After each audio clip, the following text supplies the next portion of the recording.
네, 창세기 강의 11번째 시간으로 이번 시간에는 창세기 16장부터를 보겠습니다. 16장 1절에서부터 아브라함의 아내 사레는 그에게 자식을 낳지 못하였더라. 그녀에게 이집트인 여종이 있었는데 이름이 하갈이라. 사레가 아브라함에게 말하기를 보소서 내가 주께서 나를 수태하지 못하게 하셨으므로 내가 청하오니 내 여종에게 들어가소서 내가 혹시 그녀로 인하여 자식들을 얻을까 하나이다 하니 아브라함이 사레의 음성에 경청하더라. 아브라함의 아내 사레가 그녀의 여종 이집트인 하갈을 데려다 자기 남편 아브라함에게 그의 아내가 되도록 주었더니 이는 아브라함이 가나안 땅에 10년을 거한 후였더라. 자, 여기서 문제가 몇 가지 있죠. 하나님이 명령대로 하지 않았고 자기 아내의 말을 들었다. 그래서 아담의 타락의 원인이 이브 때문이었다는 사실, 아내의 말을 잘못 들었다는 것이죠. 하나님 말보다 더 청종했기 때문에 아담은 화를 불렀습니다. 여기서 아브라함도 마찬가지로 행하고 있어요. 하나님께서 하갈을 아내로 삼으라는 말씀을 하지 않았음에도 불구하고 자기 아내의 조언을 듣고 자손을 남기기 위한 목적이라는 그러한 명분을 가지고 그 일부 다처제, 그러니까 뭐 이것 자체가 구약시대에 허용이 된 부분이기는 합니다만은 사실 이것도 하나님께서 기뻐하시는 일은 아니죠. 그래서 하나님의 말씀은 뒷전에 놓은 것이요. 그러니까 이 일을 행하는 그 순간에는 하나님 말씀을 신뢰하지 않았던 것입니다. 그리고 둘째로 그 아내로 얻은 하갈은 누구인가? 이집트인 여종이다 했어요. 안 좋은 것 두 가지가 다 있죠. 이집트는 성경에서 특별히 세상을 상징하는, 또한 세상 자체이죠. 또한 육신을 상징하는 곳입니다.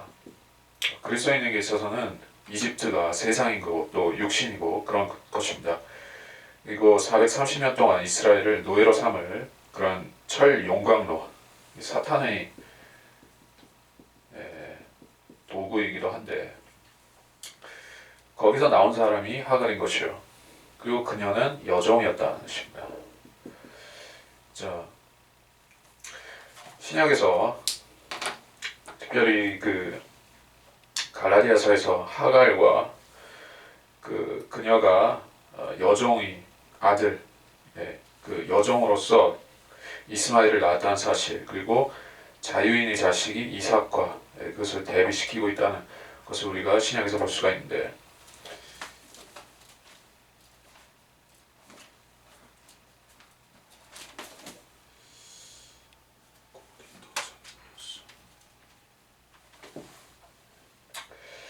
자, 갈라디아서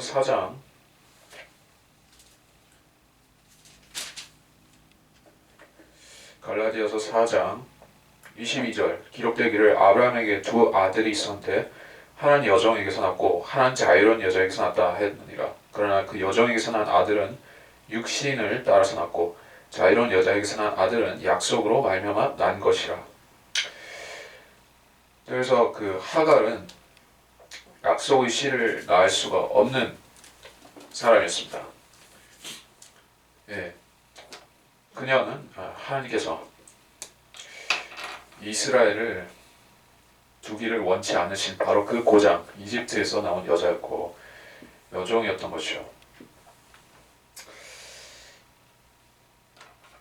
그래서 2절에서 아브라함이 사레의 음성에 경청하더라, 아담이 아내의 음성에 경청했더라는 그 창세기 3장 17절과 같은 결과를 낳게 되었습니다. 아담의 불순종의 결과, 인류에게 타락과 저주가 들어왔고, 본문에서는 이스라엘에게 찌르는 가시와 같은 족속, 즉 그 아랍인들의 선조가 태어난 것이요. 자, 그래서 성경적으로 보자면은 아담은 그 머리이고, 그의 아내는 그를 돕는 자로서, 돕는 배필로서 그 서로 상부상조하는 관계임에도 어떤 경우에는 아담이 스스로 판단을 내려야 하는 경우가 있습니다. 특별히 어떤 영적인 문제를 중요한 판단을 내림에 있어서 아담은 하나님께 묻고 해야 되는 것이요. 즉 가장은 하나님께 직접 물어야 되는 것입니다. 의논해야 할 일들이 있고 또 스스로 판단해야 하는 일이 있는데 그 어떤 진리냐 비진리냐 참이냐 거짓이냐 하는 문제에 있어서는 모든 사람은 자기 양심에 의해서 판단을 하는 것이지 아내의 말을 듣고 남편의 말을 듣고 판단을 내리는 것이 아니다. 3절에 그래서 아브라함이 카나안 땅에 10년을 거한 후였더라. 이 후로 아브라함은 하나님과의 교제가 13년 동안 단절되는 것입니다. 그래서 17장 1절에서 보면 99세였을 때 그때 하나님께서 나타나시죠. 그 전까지는 13년 동안 하나님께서 말씀을 안 하셨던 것입니다. 4절 그가 하갈에로 들어가니 그녀가 임신하였더라. 그녀가 자기가 임신한 것을 알고 나서 그녀의 여주인을 멸시하였으니 사례가 아브라함에게 말하기를 나의 모독은 당신이 받아야 하리이다. 내가 내 여종을 당신이 품에 주었거늘 그녀가 자기가 임신한 줄 알고서는 나를 멸시하니 주께서 나와 당신 사이를 판단하시리다 하니 아브라함이 사례에게 말하기를 보라 당신의 여종은 당신의 손 안에 있으니 당신에게 좋을 대로 그녀에게 행하라 하기에 사례가 그녀에게 심하게 대했더니 그녀가 사례의 면전에서 도망하였더라. 자, 이 상황이 역전이 된 것을 알 수가 있어요. 이런 유사한 사례는 인류 역사에서 수없이 일어나지만 안주인의 자리를 욕심내는 모습을 볼 수가 있어요. 하갈이 자기가 이제 약속의 씨를 마치 낳는 그런 본처가 되는 것 같은 그런 입장의 역전을 여기서 보여주고 있는 것이요. 그러나 사례는 자기 자리를 양보할 생각은 절대 없었다 하는 것이요. 다시 말해서 사례에게 있어서 또 실질적으로 아브라함에게 있어서도 하갈이라는 존재는 단지 자궁을 빌리는 즉 소위 말해서 씨바지 그러한 정도의 의미 이상도 이하도 아니었다는 것입니다. 근데 하갈은 생각이 달랐다. 그녀는 자기가 낳을 자식을 통해서 자기가 본처의 자리까지도 생각하고 있다는 것이요. 그것을 사례가 알아차린 것이요. 그래서 그것에 대해서 아브라함을 책망하고 있다는 것입니다. 자, 이것을 보면 우리가 이해가 안 되는 부분이 좀 다소 있죠. 이 일을 추진하고 애초에 제안한 사람은 사례였습니다. 그리고 그 받아들인 것이 아브라함입니다. 근데 왜 사례는 아브라함을 탓하고 있는가? 이것은 우리가 그 사례 입장에서 생각해 볼 때 그런 것이요. 그녀는 자기가 합법적으로 그 아브라함의 아내 자격이 있는데도 자기 권리를 일부 희생시켜서 하갈을 아내로 얻게끔 허용해주는 그런 넓은 아량을 베풀었다 이런 생각인 것이요. 그리고 아브라함이 하나님이 그 약속하신 그 일을 약속의 자식을 낳는 그 일을 이루어 줄 수 있도록 자기가 도왔다는 생각이 있기 때문에 자기 공로를 무시한다고 생각하는 것입니다. 그런 생각을 가지고 아브라함을 책망하고 있다. 실질적으로 이런 것들은 아브라함이 다 주도해서 알아서 해야 될 것을 자기가 나서서 챙겼는데 아브라함은 오히려 자기 그런 사례의 희생을 존중해주지 않고 있다는 그런 불만인 것입니다. 그래서 주께서 나와 당신 사이를 판단하시다 이렇게 이야기를 하고 있습니다. 6절에 아브라함이 사례에게 말하기를 당신의 여종은 당신의 손 안에 있으니 그녀에게 원하는 대로 행해라 이렇게 이야기를 했습니다.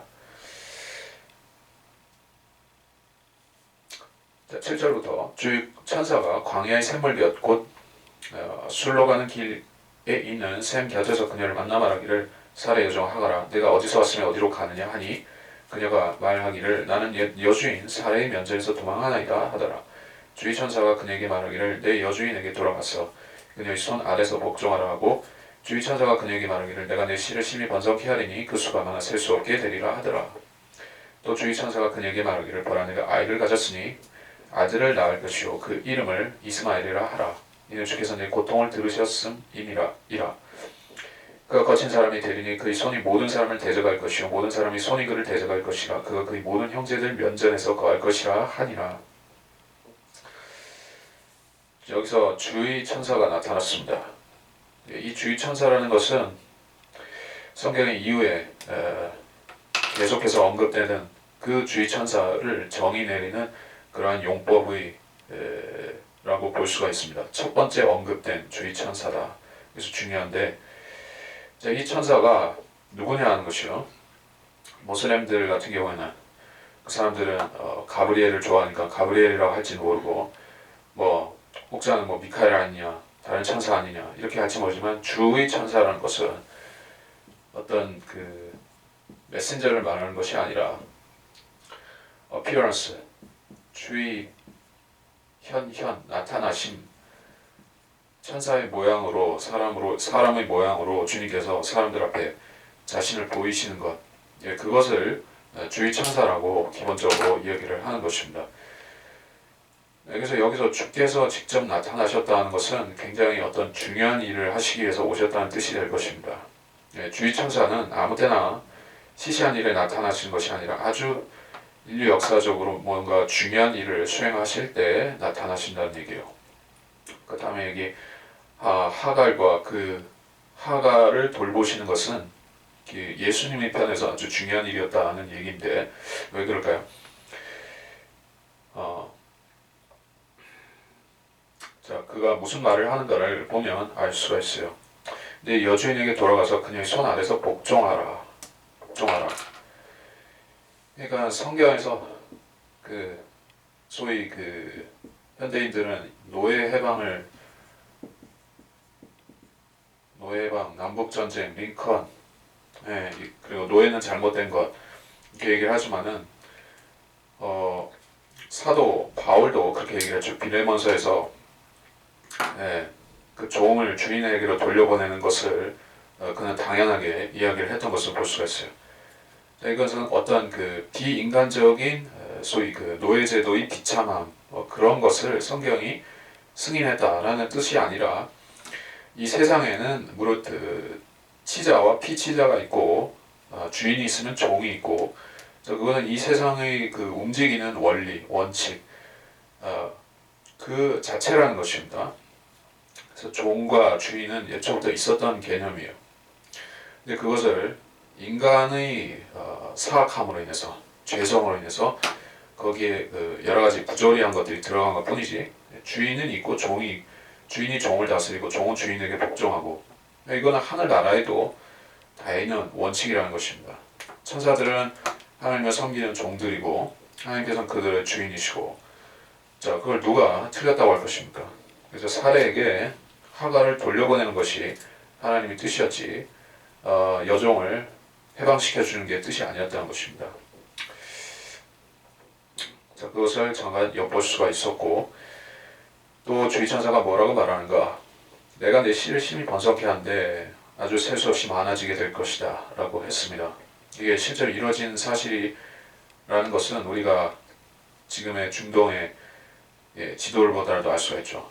아랍인들은 주로 사막과 광야에 살고 있죠.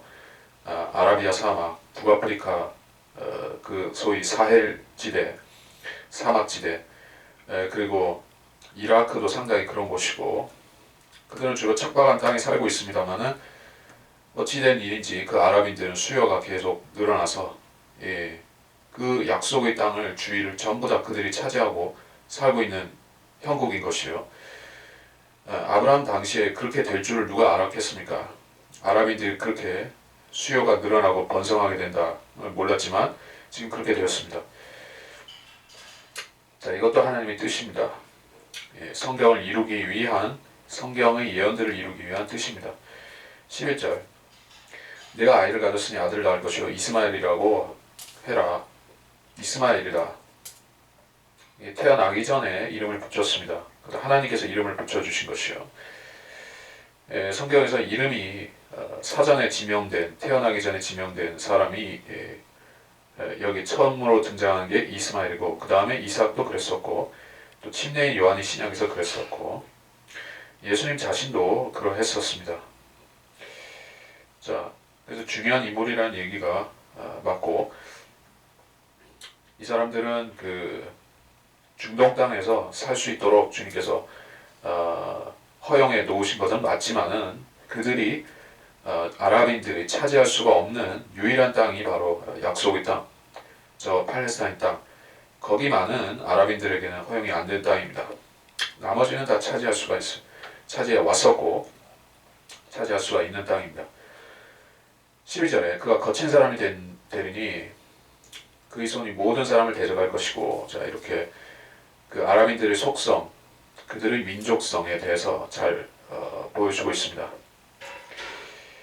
이 아랍인들이 어떤 속성을 가졌습니까? 그들은 일치단결하는 속성보다는 싸우고 죽이고 모사하고 음모를 꾸미고 서로 뒤통수를 치고, 이런 술수와 모략의 달인들이 바로 아랍인들인 것이요. 이것은 함에게서 들어온 혈통에서 비롯된 것이 분명한데,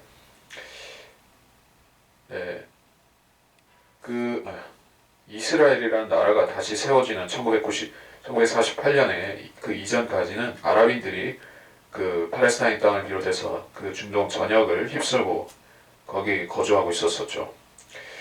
거기서 살면서 그들은 자기들끼리 싸우고 자기들끼리 수많은 분쟁을 일으켰던 것입니다. 그 지금의 비교적으로 평화로운 시대가 도래했는데, 왜냐하면 거기 이스라엘이 있기 때문에 그렇습니다.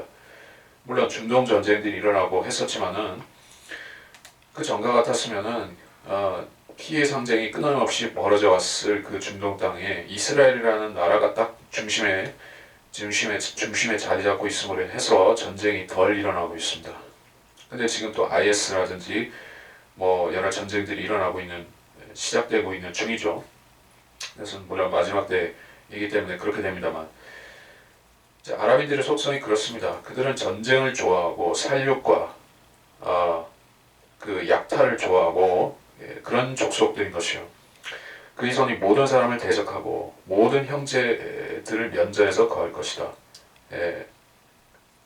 모든 형제들을 면전에서 거할 것이다. 이 아랍 땅의 입지를 보면 그렇습니다. 유럽과 아프리카와 아시아의 교차 지역에 있죠. 중동이라는 지역의 특성이 어떻습니까? 세 인종의 교차점이죠. 셈, 함, 야펫. 이 접점에 있죠. 그 세 대륙의 접점에 있죠. 아프리카와 유럽과 아시아. 이 세 대륙을 통하려면 중동을 지나가야 되죠. 지금 거기에 중동에 수에즈 운하가 있죠. 이게 아랍 땅이죠. 자, 그래서 면전에서 실제로 지금 거하고 있습니다. 또 그들은 그 자기들의 그 인종적인 우수성, 자기들이 다른 종족들보다 더 우수하다는 그런 인종적인 우월성을 믿고 있어요. 아랍인들의 우월성을 선전하는 종교가 바로 이슬람입니다. 이슬람이라는 것은 아랍 종족의 우월주의인 것이죠. 아랍 우월주의. 아랍 우월주의인데, 이스마엘을 그들이 말하자면 단군과 같은 선조로 모시는 종교입니다. 그들은 자기들의 우월성을 저해시키는, 그들 깎아먹는 유대인들을 제일 싫어하고 그 다음으로 크리스찬들을 싫어합니다. 왜냐하면 그 기독교와 유대교는 아랍인들이 우수한 사람들이 아니라고 증거하기 때문에. 자, 기독교에서는 신약에서 특히 갈라디아서 같은 곳에서 이 하가를 대폭 평가절하시켜버리죠. 별거 아닌 존재로. 그러니까 신약 성경을 싫어하는 것이고, 또 구약 성경에서는 이런 말씀들이 있으니까 하갈은 여전히 종일 뿐이다. 하갈을 그 자유인으로 인정하지 않는다 하는 것을 보고 그들은 이 구약 성경도 고쳐버리고 코란을 고쳐버린 것이죠. 자, 그런 사람들이 이슬람입니다. 그리고 아랍족들이요. 13절 그녀가 자기에게 말씀하신 주의 이름을 부르기를 주 하나님이 나를 보고 계시나이다 하였으니 그녀가 말하기를 나도 여기서 나를 보고 계신 그분을 배웠는가 함이라. 그러므로 그 샘을 무엘라헤로이라 불렀으니 그것은 카데스와 베레 사이에 있더라. 그 자기에게 말씀하신 주의 이름을 불렀다. 여기서 주의 이름을 불렀다고 했는데 실제로 여호와다라고 부른 것은 아니죠. 주 하나님이 나를 보고 계시나이다. 예, 그렇게만 얘기를 했습니다.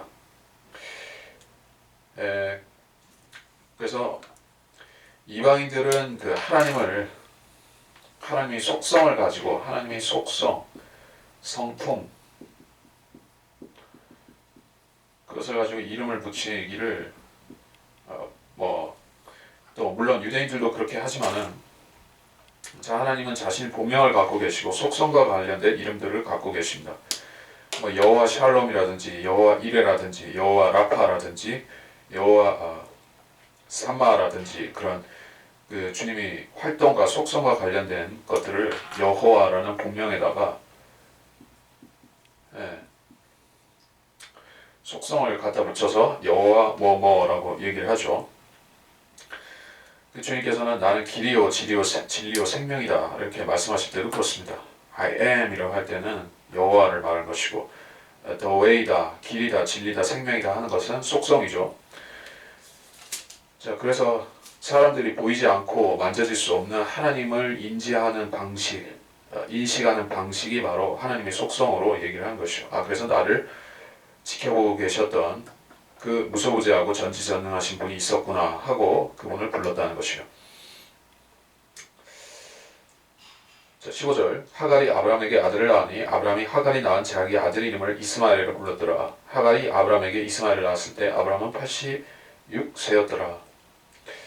자, 그래서 13년의 공백기를 얘기를 하는 거죠. 아까 얘기했듯이 86세였고 17장으로 가겠습니다. 17장 1절부터 아브라함이 99세였을 때 주께서 아브라함에게 나타나셔서 그에게 말씀하시기를 나는 전능한 하나님이라 내 앞에서 행하라 그리고 너는 완전하라 내가 나와 너 사이에 내 언약을 세우며 너를 심히 번성케 하리라 하시니 아브라함이 주의 면전에 엎드리더라. 하나님께서 그와 더불어 이야기하셨으니 말씀하시기를 보라 내가 너와 더불어 내 언약을 세우노니 너는 많은 민족들의 아비가 되리라. 내 이름을 더 이상 아브라함이라 부르지 않고 내 이름을 아브라함이라 하리니 이는 내가 너를 많은 민족의 아비가 되게 하였음이라.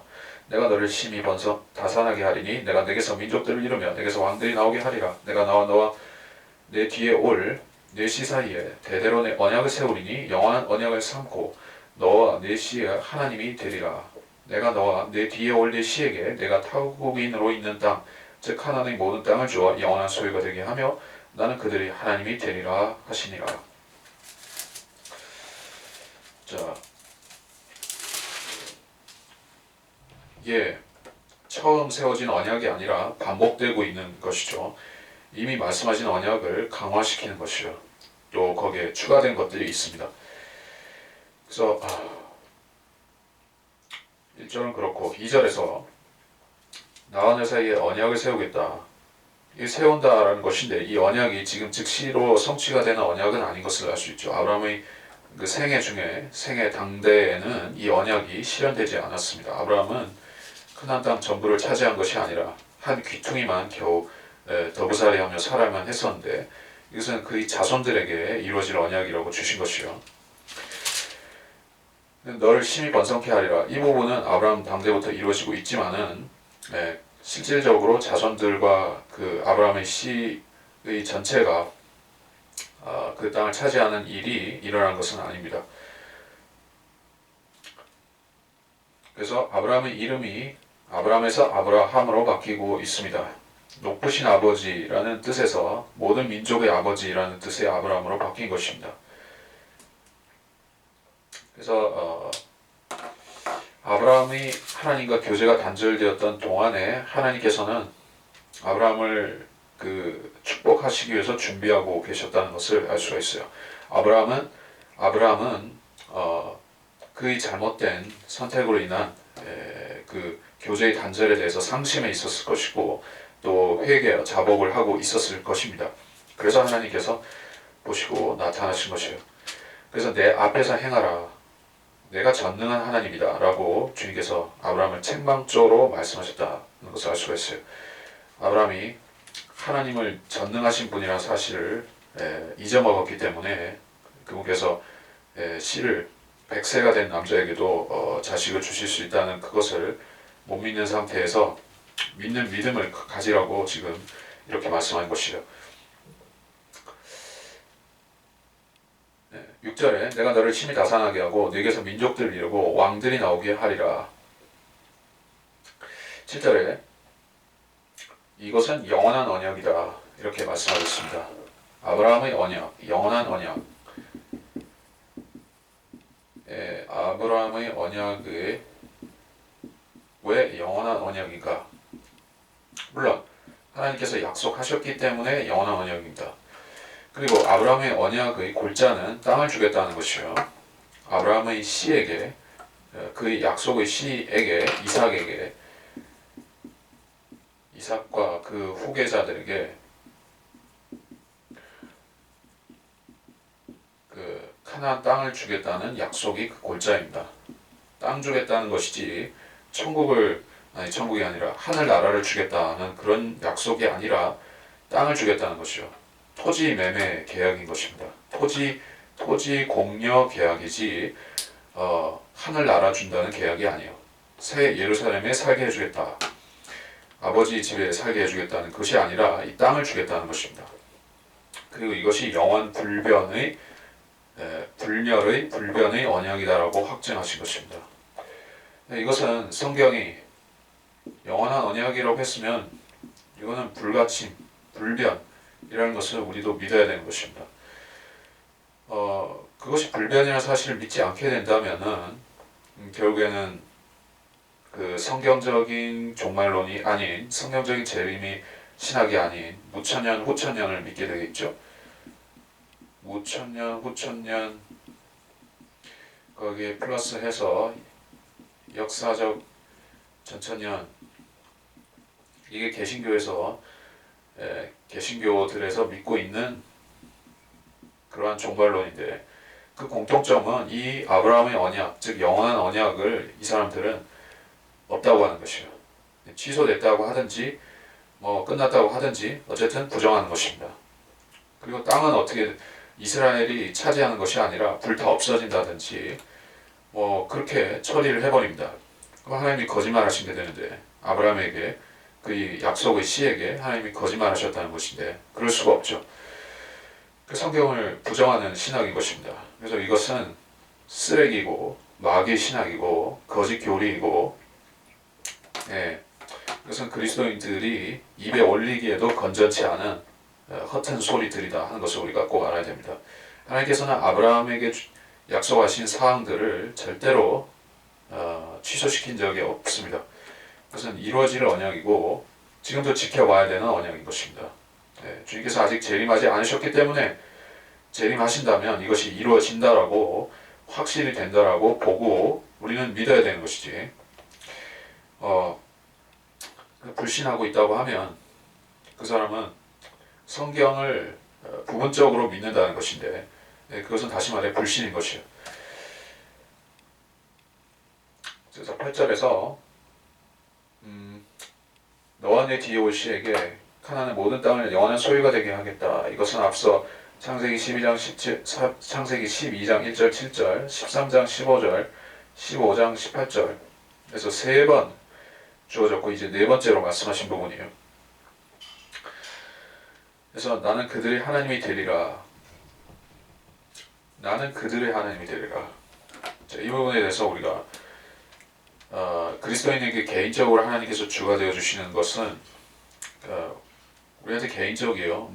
문자 그대로 하나님께서 어떤 그 한국 땅에 살고 있는 모모 씨에게 주님이신 것이지 그 사실로 말미암아서 한국 사람 전체가 하나님의 민족은 아니죠. 그러한 개념은 적용될 수가 없습니다. 그래서 말해서 구원받은 사람이 하나님의 자녀이고 구원 안 받은 사람은 구원받은 사람하고 상관없다는 것입니다. 하나님과 상관이 없다는 것이죠. 근데 이스라엘이라는 그 민족 구성원 멤버들은 그 사람들 개인이 선한 사람이든 악한 사람이든 착한 사람이든 나쁜 사람이든 간에 그 사람들이 할례를 받고 아브라함의 그 씨를 받고 태어난 사람들이다 할 때 그들은 무조건적으로 율법 아래 있는 사람들이고 아브라함의 언약에 묶여 있는 사람들이다 하는 그 사실이에요. 혈통적으로 그렇게 된 사람들이에요. 그리스도인들은 혈로나 육신으로 말미암아서 하나님 자녀가 된 것이 아니므로 아브라함의 자녀들이 속한 그 아브라함의 자녀들에게 약속된 그 팔레스타인 땅을 상속받는 사람들은 아닌 것이죠. 9절부터 또 하나님께서 아브라함에게 말씀하시기를 그러므로 너는 내 언약을 지키고 너와 내 뒤에 올 일시도 대대로 지키라. 이것이 나와 너희 사이 너희와 내 뒤에 올 일시 사이에 맺은 너희가 지켜야 할 나의 언약이니 너희 가운데 있는 모든 산의 아이는 다 할례를 받을지니라. 너희는 너희의 포피 살을 베어내라. 이것이 나와 너희 사이의 언약의 표가 되리라. 대대로 모든 사내는 집에서 태어났거나 내 씨가 아니고 타국인에서 돈으로 샀어도 난지 8일이 되면 너희 가운데서 할례를 받아야 하느니라. 내 집에서 태어난 자든지 내 돈으로 산 자든지 할례를 받아야만 하리니 내 언약이 영원한 언약이 되어 너희 살에 있을 것이라. 할례를 받지 아니한 사내 아이 곧 그의 포피의 살을 베어내지 아니한 자는 그 백성 중에서 끊어지리니 그가 내 언약을 위반하였음이라 하시더라. 자, 언약을 주시면서 주님께서는 그 표적을 같이 주셨습니다. 자, 표적이라는 것은 어떤 이적, 기적, 이런 것들을 그러니까 놀라운 일을 말하는 것인데, 그럼 할례는 뭐 기적은 아니죠, 사실은. 이것은 그 수술입니다. 수술. 육신에 행하는 수술인 것이요. 이스라엘의 남자들은 난지 8일 만에 모두 이 포경 수술을 오늘날은 포경 수술인데 그 수술을 받아야만 되는 것이요. 이것은 그 영적으로 거듭날 수가 없었던 구약 시대에 하나님의 백성들에게 하나님께서 언약의 표적으로 표징으로 주신 것이었다는 말입니다.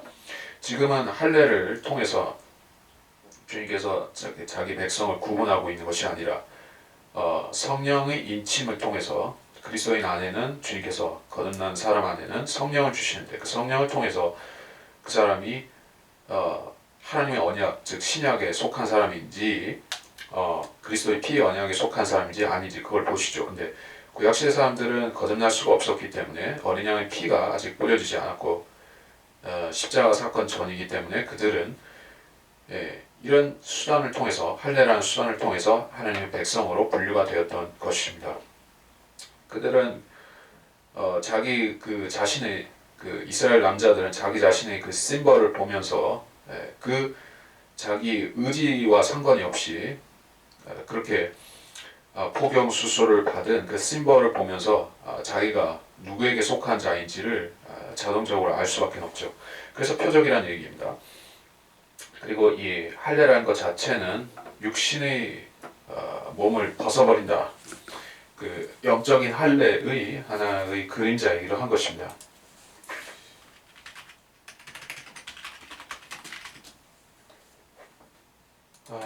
그것을 제가 찾아볼까요?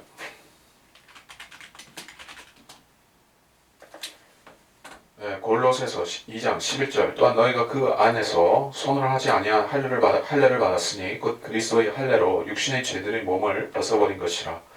자, 구약시대 이스라엘 사람들이 받았던 그 할례는 육신의 죄들의 몸을 벗어버릴 수는 없는 것이었고 그렇게 되는 것의 그림자로서 받은 것이요. 다시 말해서 우리 육신 자체를 성령께서 분리시키는 그 사역을 말하는 것입니다. 그 히브리서에서 하나님의 말씀은 양날이 있는 칼과 같다. 양날, 잠깐 찾아볼까요? 히브리서 4장 12절 하나님 말씀은 살아있고 능력이 있어 양날이 있는 어떤 칼보다도 예리하여 혼과 영 그리고 관절과 골수를 찔러 가르고 마음의 생각들을 의도들을 판별하느니라. 혼과 영을 찔러 가른다 이렇게 얘기를 하고 있어요. 사람 안에 혼, 몸, 영 세 가지가 있는데 그 어떤 사람이 구원을 받을 때 그 몸과 혼이 붙어 있는 것이 분리가 되고 그 영이 살아나기 때문에 결국에는 몸, 혼, 영 세 가지가 다 이게 독립적으로 되는 것이요. 이제 그것을 칼로 찔러 가른다 이렇게 말씀을 하고 있는데 성령의 칼이 그런 작용을 한다는 것입니다. 자, 이런 것들은 결국에 우리가 받은 구원의 그림자 역할을 하고 있는 것이고 구약시대에는 주님께서 모형으로 보여주신 것입니다. 그래서 너희 가운데 있는 사내 아이는 할례를 받으라 이렇게 얘기를 했어요. 사내 아이, 사내 아이. 사내 아이라는 표현이 또 중요하다 이렇게 얘기를 합니다. 자, 왜냐하면 사내 아이라는 것은 일반적인 의미로도 말할 수 있지만은 여기서는 예언적인 뜻이 있기 때문에 그렇습니다. 요한계시록 12장 5절에 사내 아이가 태어나서 그 사내 아이가 누구인가 하는 의문을 일으키는데 그리스도 자신을 가리킨다는 해석도 있고 또 누군지는 모르지만 어떤 특별한 유대인의 지도자라는 그런 해석도 있고 또 14만 4천이다 이런 해석도 있고 그렇죠. 그래서 사내 아이라 했을 때 물론 여기서 일상적인 의미로 해석해도 괜찮습니다만은 예레미야 얘가 4장 17절, 20절, 22절 그 본문과도 우리가 상관을 지어야 되고 계시록 12장 5절의 그 사내 아이하고도 상관을 좀 지어서 보면 뭔가 다른 각별한 의미가 있겠다 하는 것은 짐작하고 넘어가는 것입니다. 그리고 할례를 받으라. 그래서 이것은 할례를 받고 또는 할례를 받지 않고 하는 것은 개인이 선택할 수 있는 즉 불순종할 수 있는 부분이기 때문에 이 언약에는 선택적인 부분이 즉 불순종함으로써 떨어져 나갈 수 있는 부분이 생겼다는 것을 알 수가 있어요. 할례를 받지 않게 되면 유대인으로 태어났다 할지라도 아브라함의 언약에서 벗어날 수가 있는 것입니다. 그래서 조건부가 들어온 것이요. 언약의 조건부가 들어온 것입니다. 그래서 11절 너희는 포피사를 베어내라. 나와 너희 사이에 언약의 표가 된다. 이렇게 얘기했습니다. 이 포피를 왜 베어내야 될까요? 그것은 좀 뒤에서 보겠습니다. 12절 대대로 모든 사내 아이는 집에서 태어났거나 내 시가 아니고 타국인에서 돈을 샀어도 너희 가운데 할례를 받아야 된다. 이렇게 얘기했어요. 그래서 유대인 자체뿐만이 아니라 유대인 가운데 들어와서 사는 이방인들, 즉 말하자면 혼혈족들, 그 유대화된 혼혈족들이 나중에 생기죠.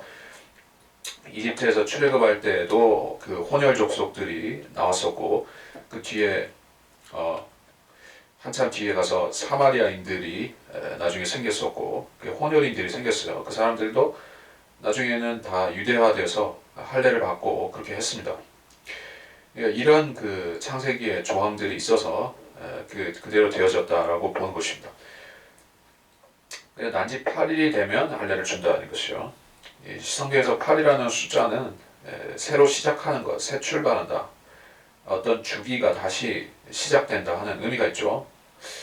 우리가 날책에 또 일주일 7일로 돌아가면서 제 8일이 되면 그것이 주의 첫날이 되는데 그렇죠. 그리스도인들이 모여서 예배드리는 날이 사실은 첫날이면서 8번째 날이라고도 말할 수가 있는 것이죠. 그래서 8이라는 숫자는 새로 시작한다 하는 것이고 예언적으로 보자면 그것은 새 하늘과 새 땅, 영원 시대의 시작이 바로 8이라는 숫자이게 되는 것입니다. 그래서 이스라엘 사람들이 왜 8일째에 할례를 받는가 하는 것은 예언적 의미가 있는 것입니다. 계시록 20장이죠. 계시록 21장에 보면 그때 새 하늘과 새 땅이 시작되면서 그 죄도 사망도 죽음도 더 이상 존재치 않는 그 시대가 오는데 그렇게 되면 그 시대가 되면 새 하늘과 새 땅이 되면 누구도 거듭날 필요가 없는 때가 오는 것이죠. 지금은 하나님이 나라로 들어오기 위해서 사람이 거듭나야 되고 또 유대인들은 거듭나지를 못했으니까 환란 시대 유대인들은 거듭나지를 못하니까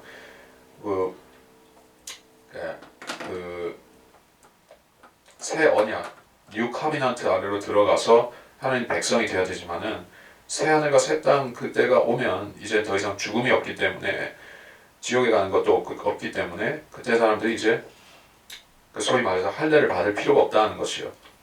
영적인 할례를 받을 필요가 없게 된 것입니다.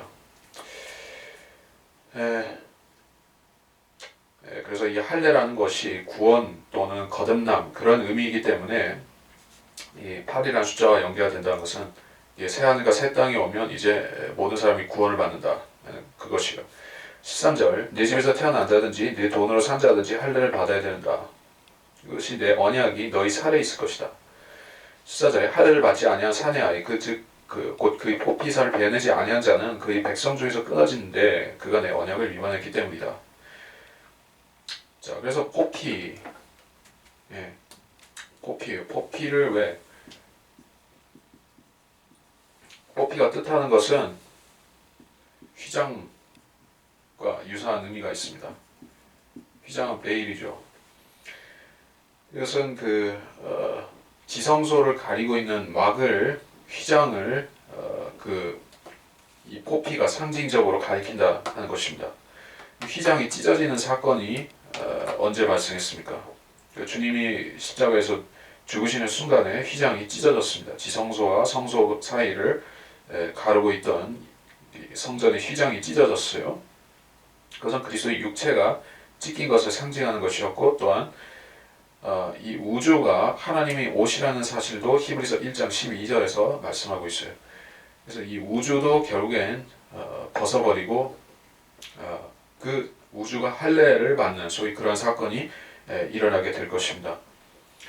이 우주가 찢어지게 되면 포피가 벗어지게 되면 그때 이 백보자 심판석이 드러나고 하나님의 진면목이 사람들 앞에 드러나게 되겠죠. 자, 그래서 포피라는 것은 휘장과 같은 것이고 실체를 감추는 것이며 덮는 것이다. 이런 의미가 있습니다. 그 실체를 드러낸다, 벗겨버린다 하는 것은 하나님이 나타나신다는 그 의미하고 같은 것이죠. 그래서 이 남자의 심벌이다, 생식기의 심벌이다 하는 것은 그 하나의 생명력의 상징으로서 많은 중근동뿐만이 아니라 전 세계 종교들에서 하나의 그 생명의 원천 상징으로 숭앙이 됐던 것이죠. 그래서 이 남근 숭배다 하는 형태로서 있는 것이 여러 가지 있는데 남근 숭배 중에서 대표적인 게 이집트의 그 오벨리스크가 있죠. 오벨리스크.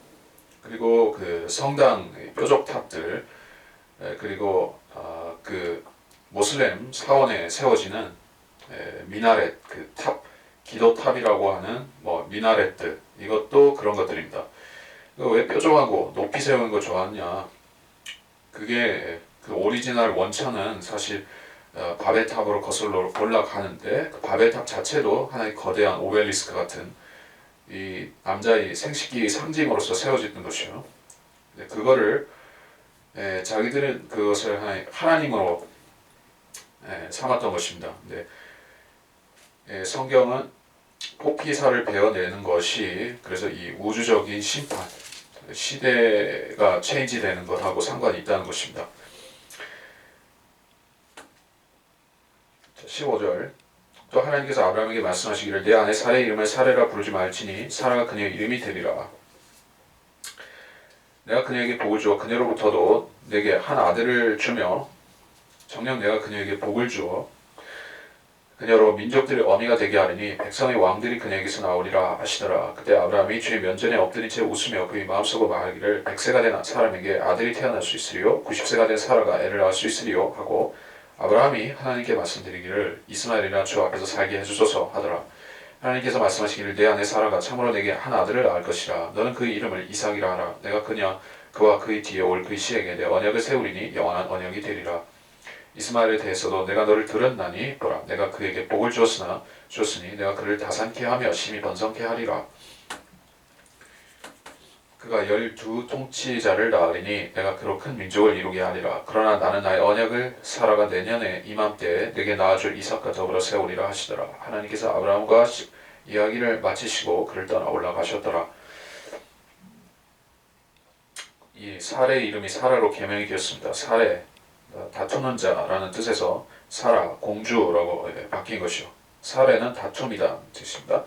사례의 성격이 그랬던 그 이름과 마찬가지였던 것이죠. 근데 이제는 공주, 품이 있는 이름으로 바꿔주셨습니다. 네, 그녀에게 복을 주어 그녀로부터 한 아들을 준다. 그런데 문제는 아브라함이 여기서 불신을 노출시키고 있는 것을 우리가 볼 수 있다는 것이요. 아브라함은 참 믿음의 사람이고 하나님의 친구이고 구약에서 아주 믿음의 거목 중에 한 사람인데, 이런 사람이 하나님께서 엄숙하게 이야기를 하시는데 속으로 웃고 있다. 마음속으로 웃으면서, 이 웃는 것이 기막히고 어이없고 그래서 웃음이라 할지라도 그래도 웃으면 안 되는데 웃었다는 것이요. 이 아브라함이 그런 한계가 있다는 것을 우리가 볼 수가 있어요. 사람이 죄성이라는 것은 여러 가지 방면에서 그 표현이 표출이 되는 것이요. 하나님을 신실하게 믿는 사람이라 할지라도 이런 면모들을 누구나 할 것 없이 다들 갖고 있다는 것입니다. 단지 그것이 표현이 되지 않았다 뿐이지, 어떤 감추고 있다 뿐이지, 잠재되어 있다 뿐이지, 누구나 이런 불신의 태도를 그리스도인들까지도 다 갖고 있는 것입니다. 왜냐하면 우리도 육신 안에 살고 있는 이상에는 아브라함의 그런 면모를 우리도 다 갖고 있다는 뜻입니다. 다만 하나님께서는 우리가 육신이고 육신 안에 거하는 연약한 자들인 것을 아시기 때문에 우리가 시시때때로 이러한 식으로 하나님 말씀을 우습게 여긴다 할지라도 그래도 우리를 즉시로 심판으로 안 다루시기 때문에 그래서 우리가 자비 아래서 살 수가 있는 것입니다. 그래서 하나님께서도 그 아브라함에게 심판을 선고하시지는 않지만은 아브라함을 혼내시지는 않지만은 경고는 하신 것이요. 어떤 경고를 하시는가? 자, 그걸 보기 앞서서 아브라함의 부족한 믿음에 대해서 좀 더 이야기를 해보자면은, 히브리서에 가서 볼 때 아브라함이 구약 성도들의 죄들이 다뤄지지 않고 있는 그 가운데서 아브라함의 죄도 다뤄지지 않습니다. 아브라함은 믿음의 사람으로만 신약에 나옵니다. 신약에서는 아브라함이 믿음이 없었다라든가 하나님 말씀에 대해서 웃었다든가 의심했다든가 그런 말이 없죠. 아브라함은 믿음의 사람으로만 언급이 되어 있습니다. 자, 다시 말해서 신약으로 와서 그리스도의 피 아래로 왔을 때 하나님께서는 아브라함이 했던 잘못된 일들과 잘못된 말들을 하나님은 잊어버리셨다는 것이요. 왜냐하면 그리스도의 피 때문에 다 제거해 버리셨기 때문에 이제 아브라함의 허물조차도 주 앞에는 남아있지가 않은 것입니다. 그러나 구약 성경은 그 주님 이전이기 때문에 그게 남아있을 수밖에 없죠. 우리가 아브라함이 육신적으로 했던 생각들, 말들 이런 것들을 우리가 보면서 알 수가 있는 것입니다. 100세가 된 사람에게 아들이 태어날 수 있으리요 90세가 된 사라가 애를 낳을 수 있으리요. 우리도 가장 큰 또 하나님의 약속과 소망을 받은 것이 무엇입니까? 우리는 아브라함처럼 불가능한 일을 되게 한다는 그런 그 약속을 받았다기보다는 확실하게 될 것이고 그렇게 되어져 가고 있는 예언을 받았습니다. 그게 바로 주 예수 그리스도의 재림이죠. 또 주님이 공중에 오셔서 교회를 취하여 가시는 그 휴거 사건이죠. 자, 그것은 우리에게 소망으로 주어졌습니다. 또 우리에게 기쁨의 소망이고 소망의 약속입니다. 근데 많은 사람들이 아브라함에게 요구하신 정도의 그런 엄청난 그 난관의 시험도 아닌데도 불구하고 이 기본적인 이 베이직한 사실에 대해서 그리스도의 다시 오심에 대해서 많은 사람들이 의심하고 의문을 품고 또 심지어 조롱하고 비웃고 그러면서 무천년으로 가고 후천년으로 가고 천년왕국도 안 믿고 재림도 안 믿고 환란적 휴거도 안 믿고 다 믿어버리는 것이죠. 그러니까 안 믿으면 하나님께서 아브라함에게 화나신 것 이상으로 그 사람에게 화를 내실까 안 내실까? 제가 봤을 때는 훨씬 더 화를 내실 것입니다. 왜냐하면 아브라함은 인간적으로 말해서 정말 믿기 힘든 것을 믿으라고 했으니까 하나님께 불신을 표현한 것은 그럭저럭 이해가 되는 것이지만 지금 이미 66권에 하나님 말씀이 다 주어졌고 또 요한계시록을 통해서 하나님이 그 차후에 있을 모든 일들의 플랜이 거기에 다 들어있고 우리가 그 성령의 지혜를 가지고 성령께서 주시는 지각을 가지고 조금만 주의 깊게 그것들을 살펴보고 연구하고 또 사도 바울을 통해서 주신 휴거에 대한 말씀들을 연구하고 살펴보고 하면 우리가 다 알 수 있는 것이에요. 근데 그 조금만 신경 쓰면 할 수 있는 것을 안 해서 하나님 말씀을 튕겨내버린다, 불신해버린다고 하는 것은 하나님이 노하실 것입니다. 그래서 그리스도인들은 그렇게 해서는 안 된다 하는 것을 우리가 꼭 인식해야 되겠습니다. 그래서 19절에 그의 이름을 이삭이라고 해라. 이삭이라는 것은 하나님께서 하나의 유머를 쓰신 것입니다. 이삭이라는 웃음이라는 뜻이죠. 아브라함은 그 하나님께서 그 이삭 웃음이라는 이름을 주시는 것을 보고 자기가 웃었던 것을 지적하신다 하는 것을 퍼뜩 알았을 것이다. 그런 뜻입니다. 내가 그와 그의 시에게 내 언약을 세운다. 이것은 반복되는 말씀이니까 20절에 이스마엘에 대해서도 너를 들었는데 그가 12통치자를 낳고 큰 민족을 이룬다 라고 했어요. 그 12통치자에 대해서는 창세기 25장 13절로 16절 사이에서 그 명단들을 그 족장들의 명단을 거기서 말씀하고 있습니다. 21절 그러나 나의 언약은 이삭과 더불어 세운다라고 했습니다. 자, 이것이 누구에게 걸림돌이 되느냐? 당연히 이스마엘 추종자들인 모슬렘들에게 있어서는 엄청난 사실인 것이요. 하나님께서는 이스마엘을 저주하신다라고 안 했죠. 축복하신다고 했습니다. 그 씨를 크게 번성케 한다고 했습니다. 거기까지는 다 좋은데 아랍 사람들은 거기서 만족하는 사람들이 아니죠. 그들은 하나님께서 그들을 유일한 선택의 민족으로 삼으셨기를 바라는 것이요. 이삭을 배제시키고 자기들이 그 자리에 들어가는 것을 이 아람인들은 원한다라는 것입니다. 그래서 그 사람들은 이 구절 같은 구절들을 그 아랍인들은 믿을 수가 없는 것이요.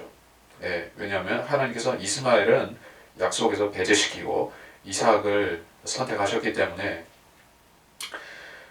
이스마엘의 후예들로서는 참으로 자존심이 상하는 일이고 또 성경을 수긍하기가 어려운 일인 것입니다.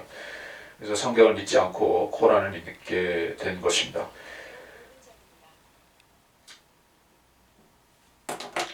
자, 그래서 이 언약에서 이스마엘에게 적용되는 것은 단지 중동 땅에서 좀 잘 살 수 있게 된다, 번성하게 된다. 지금 실질적으로 중동에서 아랍인들은 못 사는 아랍인들도 있지만은 저 사우디 아라비아에 같이 잘 사는 아랍인들도 있고 왜 그들은 그 하나님이 그들에게 살도록 주신 땅에서 기름을 뽑아서 석유를 뽑아서 거기서 그 돈을 가지고 살고 있죠. 자, 그들은 하나님께서 그렇게 주셨기 때문에 복을 누리고 살 수가 있어요. 그나마 안 주셨으면은 어디서 깡통 차고 빌어먹을 뻔했는데 그나마 그런 복을 받아서 살고 있는데 그것으로 만족을 하면 되었을 텐데 이 사람들이 욕심이 너무나 끝이 없어서 온 세상을 자기들이 장악하겠다. 유럽도 장악하고 아시아도 장악하고 심지어는 유대인들까지도 자기들이 몰아내겠다. 이러한 터무니없는 허무맹랑한 야심을 품었기 때문에 이 모슬렘이 사탄에게 휘둘리고 사용되고 있다는 것입니다. 자기 만족을 몰랐기 때문에 그렇게 됐다. 13절부터 이 아브라함은 하나님께서 자기에게 말씀하셨던 대로 그날에 그 아들 이스마엘과 자기 집에서 태어난 모든 자와 돈으로 산 모든 자, 곧 아브라함의 집 사람들 중에서 모든 남자를 데려다가 그들의 포피의 살을 베어내었더라. 아브라함이 자기 포피의 살을 베어낸 때는 그가 99세였고 그의 아들 이스마엘이 그의 포피의 살을 베어낸 때는 그가 13세였더라. 그날에 아브라함과 그의 아들 이스마엘이 할례를 받았으며 그 집의 모든 남자들 즉 그 집에서 태어난 자와 타국인들에게서 돈으로 산 자들도 그와 함께 할례를 받았더라. 육신의 할례가 뜻하는 바가 이 새하늘 새 땅 이 세상이 바뀌는 거하고 상관이 있다고 했죠. 그 계시록 21장이라든지 거기 보면은 이제 민족들이 등장하고 거기 이방인들, 오늘날의 이방인들인데 그 나중에 그 12민족들이 나올 것입니다. 그 이스마엘에게 12민족이 나온다고 했죠. 하필 숫자가 왜 12이죠? 그 12민족들이 12문을 통해서 계시록 21장에 새 예루살렘으로 들어와서 복을 받고 나가지 않습니까? 그러니까 영원 시대에 가면 민족 단위가 12이에요. 이방인의 숫자가 원래는 10이지만 나중에는 12로 바뀌는데 그것은 이스라엘을 중심으로 해서 다 돌아가기 때문에 그때는 12입니다. 그러니까 이게 이 사람들이 아브라함의 집 사람들이 종이고 뭐고 할 거 없이 다 받았다 하는 뜻은 심지어 이삭이 태어나기 전에 이미 받았다는 것이요. 그것은 이제 예언적인 것입니다. 영원 시대에 들어간 민족들에 관한 것이요. 예언적인 부분이. 그래서 여기서 들어간 것은 설명을 빨리 해서 17장을 그냥 마쳤습니다.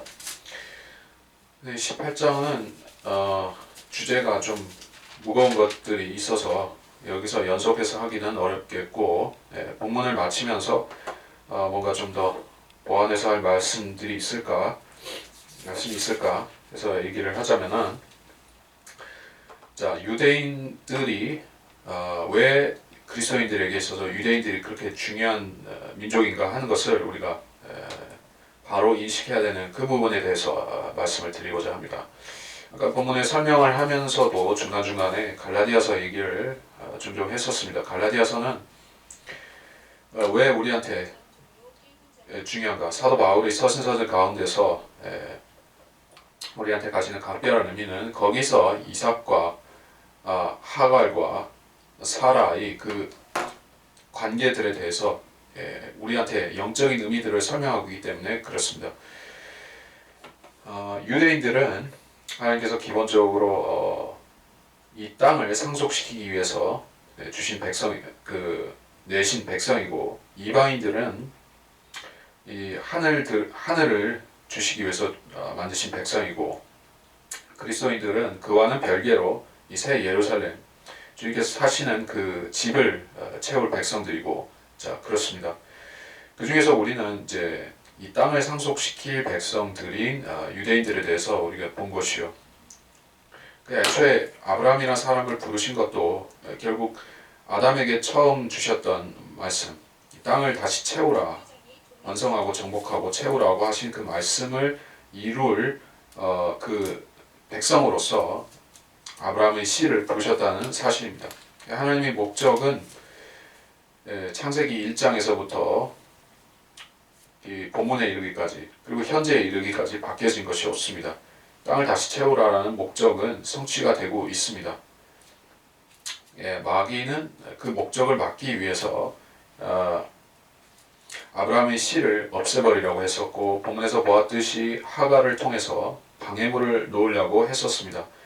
그래서 그 여인의 씨, 여자의 씨와가 약속의 씨가 된다는 그 창세기 예언을 뒤집어 버리기 위해서 마귀가 무척 간교한 수단을 가지고 노력을 했었지만 하나님께서 그것을 다 불용하시고 그것들을 정상으로 돌려놓으신 것입니다. 그래서 결국에 주 예수 그리스도가 이 땅에 유대인 메시아로서 오셨고 또 그분이 십자가에서 죽으심으로 믿는 모든 자의 구주가 되심으로 우리한테 있어서는 단지 이 땅을 상속시키는 그 메시아가 아니라 우리에게 있어서는 구원을 주고 또 그분을 믿은 모든 사람들을 하나님의 나라와 또 하늘 나라로 인도하시는 그러한 구세주가 되어주셨다는 것입니다. 그래서 하나님께서는 구약 성경 특히 본문과 같은 아브라함의 언약에 대해서 말씀하시는 그 부분에서 우리 그리스도인들에게 각별한 주의를 기울이라고 말씀하시는 것입니다. 그래서 우리는 누구에게든 거친 자가 되면 안 되는데 자 그리고 그 구절 한 구절을 보고 마치겠습니다. 고린도전서 10장 32절 유대인에게나 이방인에게나 하나님의 교회에게나 아무도 거치는 자가 되지 말라. 아무에게도 거치는 자가 되지 말라. 고전 10장 32절 중요성에 대해서 아는 사람이 많지가 않습니다. 이거는 교리적으로 그렇게 하라는 것입니다. 교리적으로 영적인 교훈에 대해서 말씀한 게 아니에요. 예. 그 구약 시대의 성도들과 의인들에 대해서 우리가 무관심하라 뭐 그런 뜻이 아닙니다.